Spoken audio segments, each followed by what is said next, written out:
नमस्कार, मैं हूं प्रियंका और आप देख रहे हैं राष्ट्रीय जगत विचन news.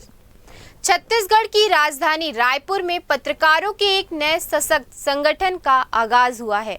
Central India press club यानी CIPC का विधिवत गठन अब छत्तीसगढ़ में भी कर दिया गया है। राजधानी के बेबीलोन इन होटल में हुए इस भव्य समारोह में प्रदेश अध्यक्ष पीयूष मिश्रा ने अपनी नई जिम्मेदारी संभाली, साथ ही कार्यकारिणी का भी गठन किया गया। सेंट्रल इंडिया प्रेस क्लब यानी CIPC का विस्तार छत्तीसगढ़ में भी कर दिया गया है। राजधानी रायपुर के बेबीलोन इन में इसका विधिवत शुभारंभ हुआ। इस दौरान मंच पर कई दिग्गज नेता और जनप्रतिनिधि मौजूद रहे। मुख्य अतिथि के रूप में पूर्व मुख्यमंत्री और विधानसभा अध्यक्ष डॉक्टर रमन सिंह, नेता प्रतिपक्ष चरणदास महंत, राज्यसभा सांसद विवेक तनखा, उत्तर विधायक पुरंदर मिश्रा और विजय दास जैसे वरिष्ठ नेता व पत्रकार शामिल हुए।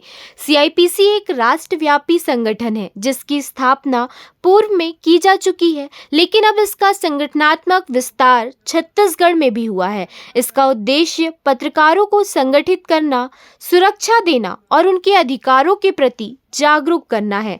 CIPC का नारा है, अधिकारों के लिए सीधा संवाद, ना विरोध, ना भेदभाव, ना आंदोलन, बस कलम की ताकत से लड़ाई।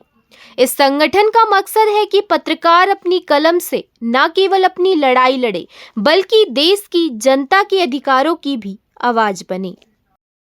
सेंट्रल इंडिया प्रेस क्लब के आज छत्तीसगढ़ चैप्टर की शुरुआत के अवसर में आज शानदार आयोजन हुआ। विजय दास जी ने इसकी शुरुआत की है।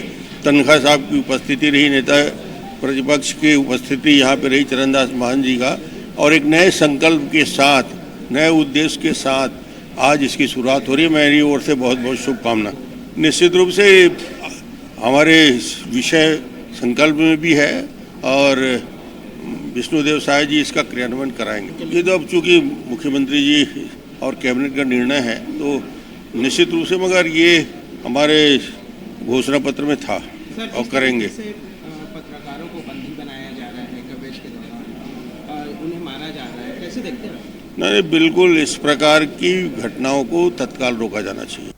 फिलहाल इस खबर में इतना ही। देश प्रदेश की खबरों से अपडेटेड रहने के लिए हमारे चैनल को सब्सक्राइब करें। नए खबरों की नोटिफिकेशन के लिए बेल आइकॉन जरूर दबाएं। नमस्कार।